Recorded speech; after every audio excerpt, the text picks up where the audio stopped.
ah, mga relatives, mga friends dito sa Bilanon karon bahin sa mga sugarol ug manok sa bungiro. So so wala pa sila magikan sa Bulangan pag ilang kwarta.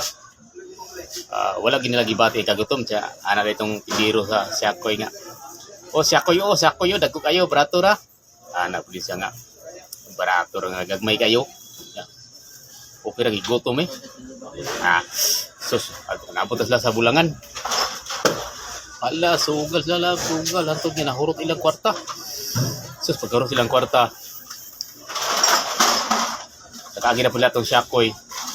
Ano siya, dagkuha sa Siakoy eh. Ana pa rin yung amigo nga si Busing amigo. Lagi ba? Anang wala natin kwarta, puti dagkuha itanaw ni Anaw. Dagko kayo lagi siya nga, kung wala natin kwarta, mahurot na sa sugal ang pagkaon niya atong gididan. So, dami na siya kayo kaunon. Dagko na kayo nato tanaw ng pagkaon. Igutom na ta kayo itong kwarta na hurot na pag gasto sa sugal.